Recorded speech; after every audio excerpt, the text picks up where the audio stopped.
অভিষেক ব্যানার্জির সভাতে যেতে 12.5 কিলোমিটার রাস্তা জাতীয় সড়ক ধরে স্যান্ডো গেঞ্জি আর হাফ প্যান্ট পরে দৌড়লেন তৃণমূলের প্রার্থী। সকালে তৃণমূল প্রার্থীর এই দৃশ্য দেখলেন রাস্তার লোকেরা। পশ্চিম মেদিনীপুরের দাঁতনের ঘোলাই মোড় এলাকাতে বুধবার বেলা 1টা নাগাদ তৃণমূলের সেকেন্ড ইন কমান্ড অভিষেক ব্যানার্জির সমাবেশ রয়েছে। মূলত দাঁতন এবং কেশিয়ারি বিধানসভায় তৃণমূলের প্রার্থীদের সমর্থনের প্রচারে আসছেন অভিষেক ব্যানার্জি। আর সেই সভাতেই পৌঁছানোর জন্য জাতীয় সড়ক ধরে হাফ প্যান্ট এবং স্যান্ডো গেঞ্জি পরে সকাল থেকে দৌড় লাগালেন কেশিয়ারির তৃণমূল প্রার্থী রামজীবন মান্ডি। বছর 50-এর এই ব্যক্তি পেশায় শিক্ষক। বুধবার সকালে কর্মী অনুগামী পরিবৃত্ত হয়ে জাতীয় সড়ক ধরে তার এই দৌড় অনেকেই দাঁড়িয়ে দাঁড়িয়ে দেখলেন। যাওয়ার রাস্তায় প্রবীণদের দেখে দাঁড়িয়ে প্রণাম করে সফলতার জন্য আশীর্বাদ চেয়ে নিলেন। আবার অনেকে মনে করছেন এটা নাকি নির্বাচনী স্টান্ট। দেখুন সেই ভিডিও।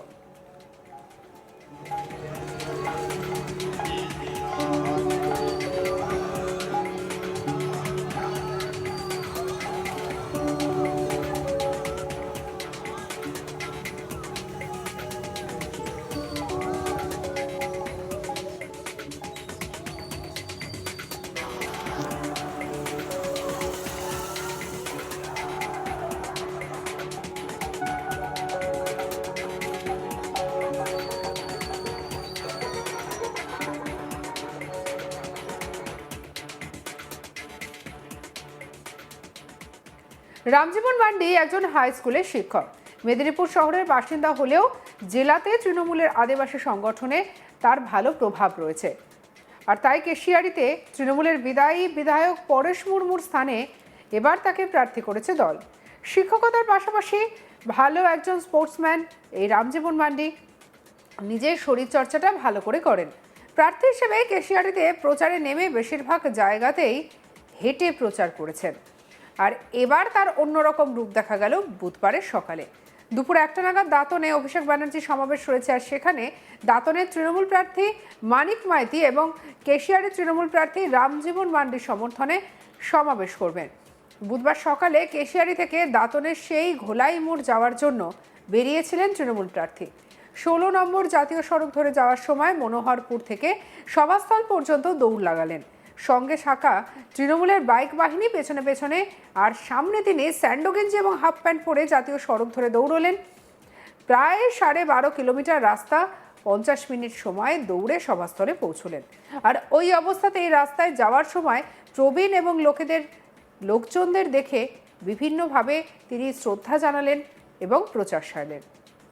রামজীবন মান্ডি এদিন সভাস্থলে বলেন, অভিষেক ব্যানার্জি সমাবেশস্থলে আসার জন্য আমি দৌড়িয়েছি। কি বলছেন রামজীবন মান্ডি, শুনবো।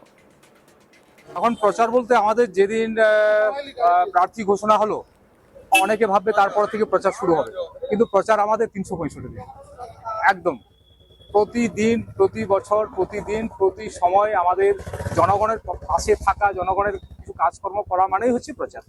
শুধু একটা ডিউরেশন ছিল 5 বছর পর্যন্ত একটা সিট থাকে বিধানসভা, 5 বছর অন্তর অন্তর হয় ভোট হয়।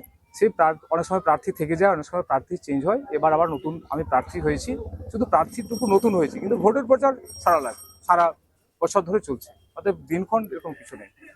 আর যেহেতু 23 তারিখে ভোট আছে, তাই এটা হচ্ছে স্পেশাল ড্রাইভ বলতে পারেন। এটা স্পেশাল ড্রাইভ, জনগণের কাছে যাওয়ার একটা সুবিধা বা সুযোগ একটা পেয়েছে। প্রচারে কোন কোন দিকগুলো তুলে ধরা হচ্ছে?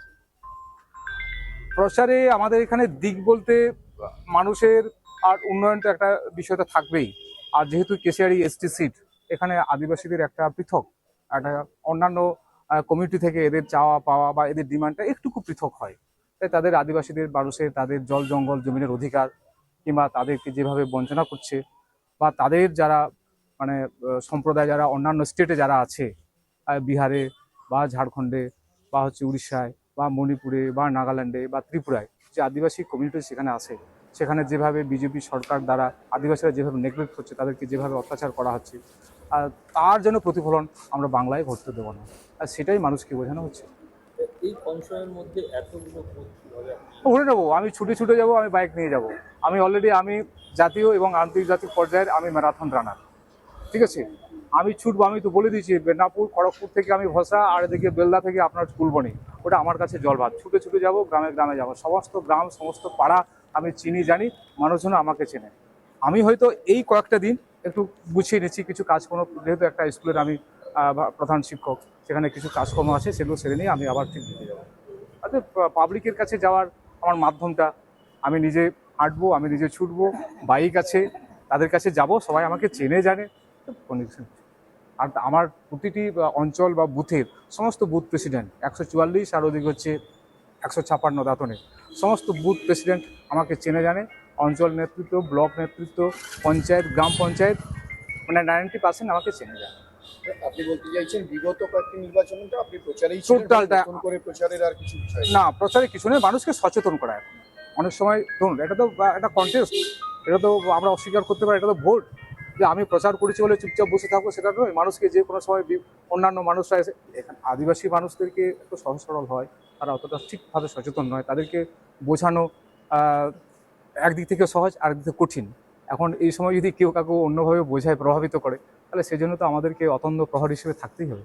তবে প্রচার আমাকে করতে হবে, মানুষকে বোঝাতেই হবে। এড়িয়ে তৃণমূল নেতা অলোক বেশরা কি বলছেন শুনবো। এইটুকু বলবো যে দাদাকে কাছে পেয়েছি। দাদা এই দাঁতনে আজকে যেভাবে সকালবেলা 12.5 কিলোমিটার 50 মিনিটে যেভাবে কমপ্লিট করলো, সত্যি দাদা মানে এই দাঁতন শুধু নয়, এই কেশিয়ারি বিধানসভায় টোটাল এলাকাগুলোতে মানে দাদা ছুটে যেভাবে কাজ করতে পারবেন তার একটা ইঙ্গিত কিন্তু আমরা আজকে পেলাম। তাই দাদাকে অসংখ্য ধন্যবাদ। আর মামাটি মানুষের সরকার পুনরায় এই পশ্চিমবাংলায় প্রতিষ্ঠিত হবে এবং তার আলোয় আমরা আলোকিত হব, তার একটা অংশ এই কেশিয়ারি বিধানসভা। আর তারই আমরা যাকে মাধ্যম হিসেবে পেয়েছি আমাদের প্রিয় দাদা রামজীবন মান্ডি মহাশয়, ওনাকে সবাই সাপোর্ট করবেন এবং আমরা তো আছি। সঙ্গে রাখুন আজ তাক বাংলাকে অন্যান্য খবরের জন্য সাবস্ক্রাইব করতে ভুলবেন না।